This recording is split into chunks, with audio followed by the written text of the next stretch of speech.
नमस्कार मित्रों, मैं राम मोहन उपाध्याय अपने YouTube चैनल वेदिका उपाध्याय में आप सभी का हार्दिक स्वागत करता हूं। मित्रों, आज की यह वीडियो परीक्षार्थियों के लिए काफ़ी महत्वपूर्ण सिद्ध होगी, जो आगामी उत्तर प्रदेश उच्चतर शिक्षा सेवा चयन आयोग, जिसको कि अब उत्तर प्रदेश शिक्षा सेवा चयन आयोग के नाम से जाना जाता है, के द्वारा आयोजित होने वाली असिस्टेंट प्रोफेसर एंशिएंट हिस्ट्री परीक्षा, government degree college assistant professor history परीक्षा, government inter college lecturer history सहित अन्य परीक्षाओं की तैयारी कर रहे हैं, जिसमें इतिहास विषय से प्रश्न पूछे जाते हैं, के लिए काफ़ी महत्वपूर्ण है। और इस वीडियो के सभी प्रश्न सैंधव सभ्यता से संबंधित है। हिस्ट्री टेस्ट सीरीज की यह 13वीं वीडियो है। आज की वीडियो का पहला प्रश्न है, मोहनजोदड़ो से सभ्यताओं के कितने स्तर प्राप्त हुए? तो मोहनजोदड़ो से सभ्यताओं के 7 स्तर प्राप्त हुए हैं। विकल्प सी हमारा सही आंसर। मोहनजोदड़ो के जो उत्खनन हुआ है उसमें पुरातत्वविदों को क्रमशः 7 स्तरों की जानकारी प्राप्त होती है। एक बार जो सभ्यता का विनाश हुआ, फिर उसके ऊपर सभ्यता पुनर्विकसित हुई, फिर ऐसे ऐसे करके 7 बार जो है वहाँ सभ्यता का ह्रास हुआ और विकास हुआ।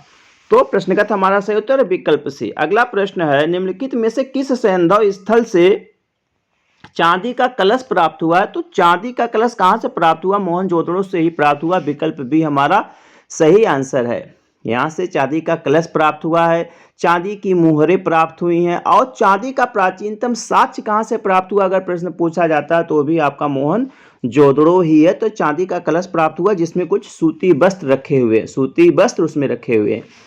अगला है, शिलाजीत का प्राचीनतम साक्ष्य किस सैंधव स्थल से प्राप्त होता है? तो शिलाजीत का प्राचीनतम साक्ष्य में कहां से प्राप्त होता है? वो भी मोहनजोदड़ो से होता है। विकल्प डी हमारा सही आंसर है।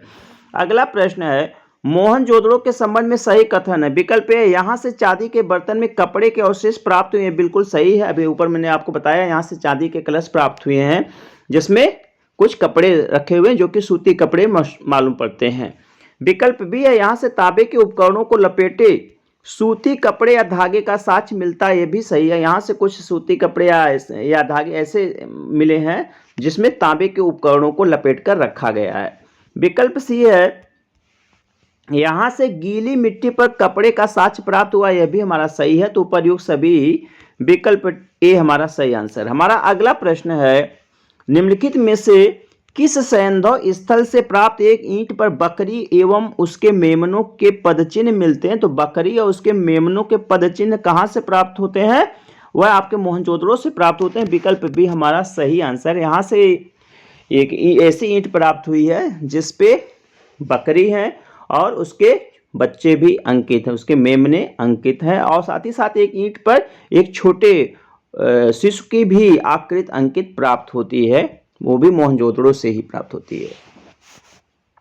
अगला प्रश्न है, सैंधव सभ्यता का सबसे भारी बटखरा होना चाहिए था। बटखरा कहां से प्राप्त हुआ? तो सैंधव सभ्यता का सबसे भारी बटखरा किस सैंधव स्थल से प्राप्त हुआ? वो भी मोहनजोदड़ो से ही प्राप्त हुआ। विकल्प डी हमारा सही आंसर है। और ये जो बटखरा है 10.869 किलोग्राम का, कितने का है? 10.869 किलोग्राम का है।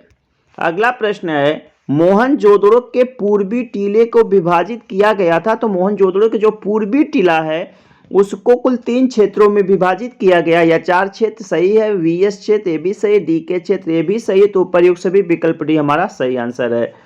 अगला प्रश्न है, निम्नलिखित में से किस सैंधव स्थल को सैंधव सभ्यता की तीसरी राजधानी माना जाता है? तो कालीबंगा को सैंधव सभ्यता की तीसरी राजधानी माना जाता है। स्टुअर्ट पिगट का मानना है कि जो कालीबंगा है वह सैंधव सभ्यता की तीसरी राजधानी था। साथ ही साथ जो बीबी लाल ने भी, जो भारतीय हैं यहाँ के उत्खननकर्ता कालीबंगा के, बीबी लाल का भी मानना था कि हड़प्पा सभ्यता की तीसरी राजधानी कालीबंगा ही था। ठीक है। अगला प्रश्न है, कालीबंगा राजस्थान के किस जिले में स्थित है? तो कालीबंगा जो है राजस्थान के किस जिले में है? हनुमानगढ़ जिले में स्थित है। किसमें? हनुमानगढ़। तो विकल्प बी हमारा सही आंसर है। अगला प्रश्न है, निम्नलिखित में से किस विद्वान ने कालीबंगा को सैंधव सभ्यता की तीसरी राजधानी कहा है? अब यहाँ पे आप देख लीजिए, तो इसमें जो है दो विकल्प माने जाएंगे। वीके थापड़ ने नहीं कहा, वीके थापड़ का मानना नहीं, दशरथ शर्मा और बीबी लाल का मानना है। दशरथ शर्मा ने और बीबी लाल दोनों ने कहा है कि सैंधव सभ्यता की तीसरी राजधानी कालीबंगा था। तो बी और सी दोनों सही, विकल्प डी हमारा सही आंसर। अगला प्रश्न है, कालीबंगा के संबंध में निम्नलिखित में से कौन सा कथन सही है? तो पहला है, यह घग्गर नदी के बाएं तट पर स्थित है। विकल्प ए है, यह घग्गर नदी के बाएं तट पर स्थित है, यह हमारा बिल्कुल सही है। विकल्प बी है, इसका शाब्दिक अर्थ काले रंग की चूड़ियां। तो बंगा जो है, अगर बंगा का अर्थ देखा जाए खासतौर पर पंजाबी भाषा में, तो चूड़ी होता है। पंजाबी भाषा में इसका अर्थ होता है चूड़ी। तो काली बंगा मतलब काली चूड़ी। तो काली चूड़ियाँ यहाँ से बहुत प्राप्त हुई, इसी कारण इस स्थान को काली बंगा कहा गया है। तो काली, इसका शाब्दिक अर्थ है काले रंग की चूड़ियाँ। विकल्प भी हमारा सही है। विकल्प से यह देश का तीसरा सबसे बड़ा पुरातात्विक स्थल है, भी हमारा सही है। कालीबंगा जो है देश का तीसरा सबसे बड़ा पुरातात्विक स्थल है। अब दूसरे कौन है, इनसे बड़े कौन कौन? तो सबसे बड़ा कौन सा? राखी गढ़ी है। राखी गढ़ी कहाँ है? हरियाणा में है। सबसे बड़ा राखी गढ़ी है। इसके बाद दूसरे नंबर पे आपका गुजरात का धौलावीरा आ जाता है, और तीसरे नंबर पर आपका आएगा कालीबंगा। तो प्रयुक्त सभी विकल्प डी हमारा सही आंसर। अगला प्रश्न है, निम्नलिखित में से किसने कालीबंगा की खोज की? तो आप देखिए, कालीबंगा की खोज तो 1952 में अमलानंद घोष जी के द्वारा की गई थी।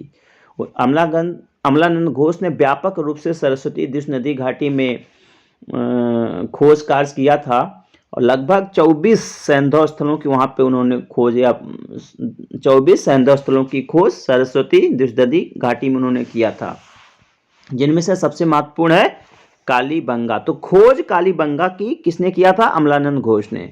अगला प्रश्न है, निम्नलिखित में से किसके निर्देशन में कालीबंगा का विस्तृत उत्खनन हुआ? तो कालीबंगा का उत्खनन बीबी लाल और बी के थापड़ के निर्देशन में हुआ। तो बी और सी दोनों सही है। तो विकल्प डी हमारा सही आंसर। अगला प्रश्न है, कालीबंगा की खोज हुई थी, अभी मैंने आपको ऊपर बताया कालीबंगा की खोज 1952 में हुई थी। विकल्प बी हमारा सही आंसर है। अगला प्रश्न है, कालीबंगा का उत्खनन हुआ था। तो कालीबंगा का उत्खनन जो है बी के थापड़ और बीबी लाल के द्वारा 1961 में प्रारंभ किया गया था। विकल्प सी हमारा सही आंसर है। अगला प्रश्न है, कालीबंगा के उत्खनन से कितने सांस्कृतिक चरणों या स्तरों के अवशेष प्राप्त हुए हैं? तो कालीबंगा के उत्खनन से कितने सांस्कृतिक चरणों के अवशेष प्राप्त हुए? 5 सांस्कृतिक चरणों के अवशेष प्राप्त हुए हैं। विकल्प हमारा सही आंसर है। कालीबंगा का आकार कैसा है? तो कालीबंगा का आकार समानांतर चतुर्भुज जैसा है। समानांतर चतुर्भुज जैसा है। विकल्प डी हमारा सही आंसर है। अगला प्रश्न है, निम्नलिखित में से किस सैंधव स्थल को गरीबों की बस्ती या दीनहीन की बस्ती कहा जाता है? तो गरीबों की बस्ती या दीनहीन की बस्ती कालीबंगा को ही कहा जाता है। विकल्प सी हमारा सही आंसर है।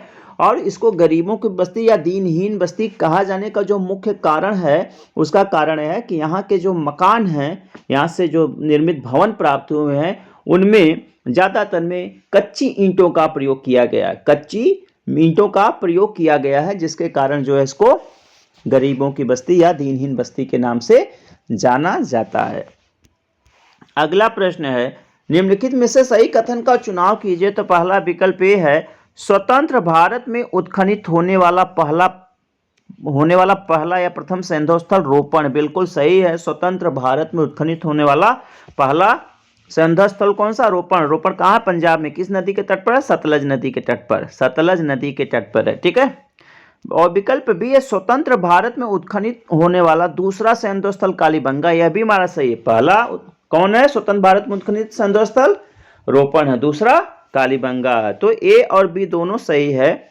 विकल्प सी हमारा सही आंसर है। अगला प्रश्न है, कालीबंगा के संबंध में सही कथन का चुनाव कीजिए। तो पहला विकल्प ए है, यहाँ से दो टीले पूर्वी एवं पश्चिमी प्राप्त हुई। तो कालीबंगा के उत्खनन से 2 टीलों की प्राप्ति हुई, जिस प्रकार से अन्य सैंधव स्थलों पे प्राप्त हुआ है।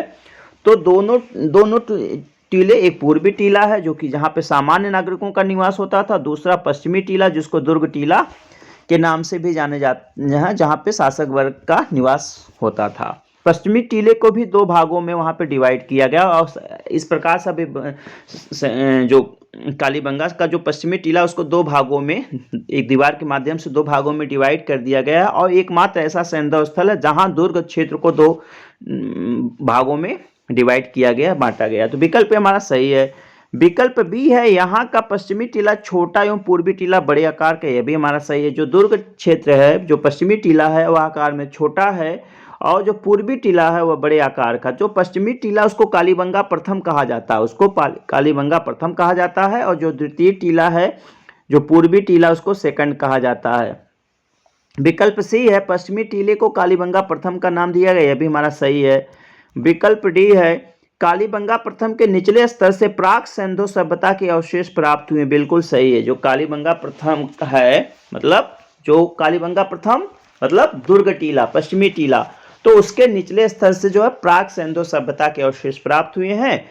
तो ये ध्यान दीजिएगा, कालीबंगा प्रथम मतलब पश्चिमी टीला जहां से प्राक सिंधु सभ्यता के अवशेष प्राप्त हुए हैं। कालीबंगा सेकंड मतलब निचला टीला या निचला क्षेत्र जहां से विकसित सिंधु सभ्यता के अवशेष प्राप्त हुए हैं। ठीक, कालीबंगा प्रथम से प्राक सिंधु और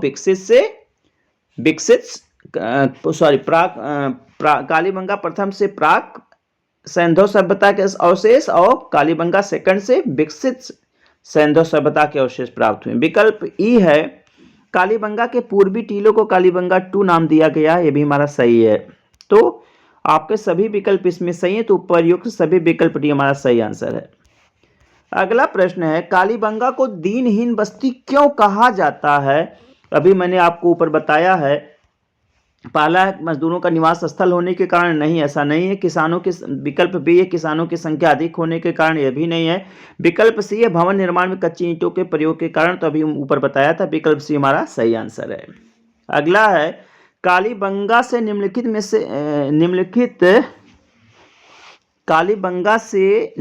में से सिंधु सभ्यता के किस काल के साक्ष्य प्राप्त हुए हैं? तो कालीबंगा से सिंधु सभ्यता के तीनों कालों के अवशेष प्राप्त हुए, प्राक हड़प्पा, विकसित हड़प्पा और उत्तर हड़प्पा, तीनों के साक्ष्य प्राप्त हुए हैं। तो ए बी सी तीनों आपका सही है, उपर्युक्त सभी विकल्प डी हमारा सही आंसर। अगला प्रश्न है, हड़प्पा सभ्यता का एकमात्र स्थल जहां से अलंकृत ईंटों के प्रयोग का साक्ष्य प्राप्त हुआ है, तो अलंकृत ईंटों के प्रयोग का साक्ष्य कहां से प्राप्त हुआ? कालीबंगा से प्राप्त हुआ, विकल्प डी हमारा सही आंसर है। ठीक है, और ये जो अलंकृत ईंटें हैं वह कहां प्रयोग की गई? वो फर्श पे है। इन अलंकृत ईंटों का प्रयोग कहां पे किया गया? फर्श पर किया गया है। अगला प्रश्न है, कालीबंगा से प्राप्त जुते खेत का साक्ष्य हड़प्पा सभ्यता के किस काल से संबंधित है? तो जो हड़प्पा से जुते हुए खेत का प्राचीनतम साक्ष्य प्राप्त हुआ है वह आपका प्राक हड़प्पा या प्राक सिंधु सभ्यता से संबंधित है, विकल्प हमारा सही आंसर है। अगला प्रश्न है, एक ही खेत में 2 फसलों के उगाने का साक्ष्य किस सिंधु स्थल से प्राप्त हुआ है? तो एक ही खेत में 2 फसलों के एक साथ उगाने का साक्ष्य जो है कहां से प्राप्त हुआ? कालीबंगा से प्राप्त हुआ, विकल्प डी हमारा सही आंसर। कहां से? वही प्राक सिंधु सभ्यता से जो जुते हुए खेत का प्राचीनतम साक्ष्य प्राप्त हुआ है, दुर्ग क्षेत्र से हुआ है। और इसमें 2 फसलें बोई जाती थी, एक थी चना और दूसरी होती थी सरसों।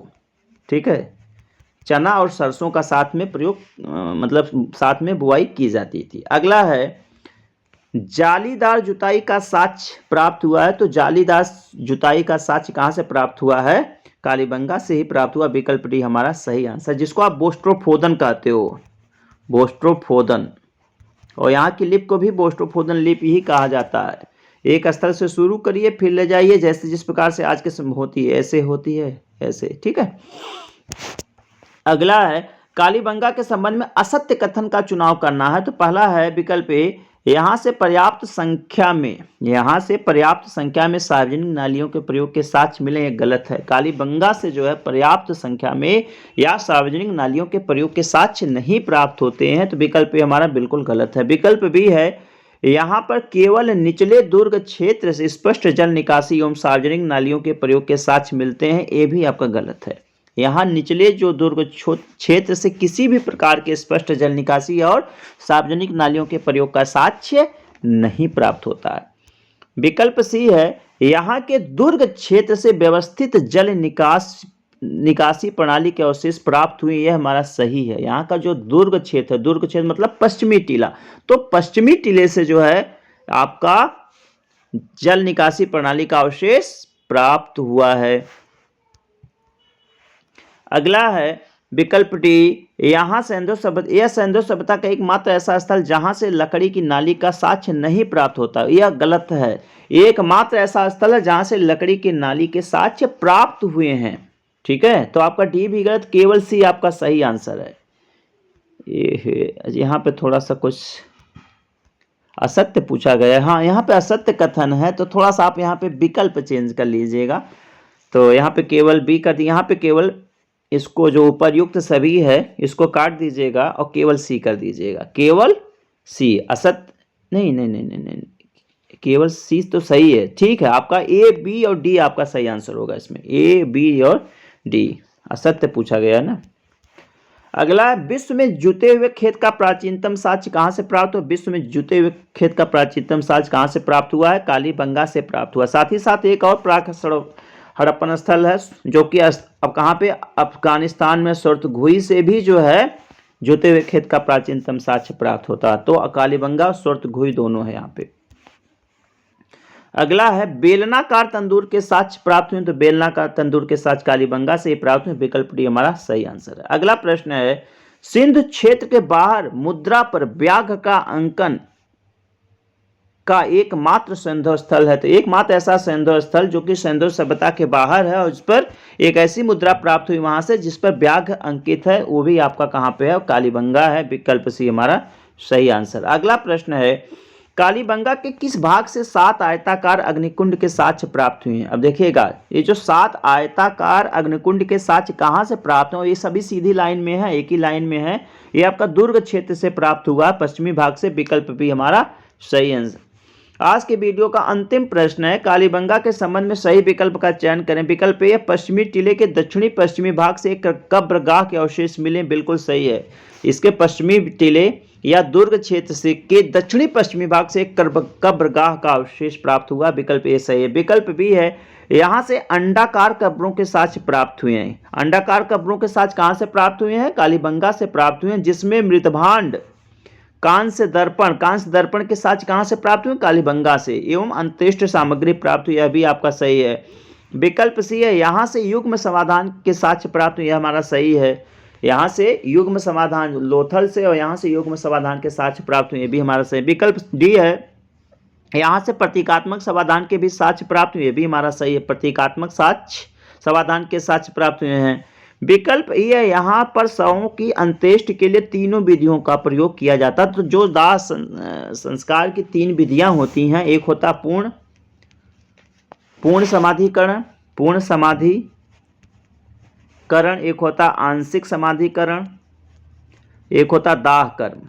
ठीक है, तो यहाँ पे तीनों प्रकार की मृतक संस्कार विधियां प्रचलित थी। तो आपके सभी आंसर सही हैं इसमें, तो उपर्युक्त सभी विकल्प डी हमारा सही आंसर है। मित्रों, इस वीडियो में भारतीय इतिहास एवं संस्कृत के महत्वपूर्ण टॉपिक सिंधु सभ्यता से संबंधित महत्वपूर्ण प्रश्नों पर चर्चा किया। सभी प्रश्न आपकी परीक्षाओं के दृष्टि से काफी महत्वपूर्ण है। आप सभी को पूरा वीडियो देखने के लिए बहुत बहुत धन्यवाद। नमस्कार।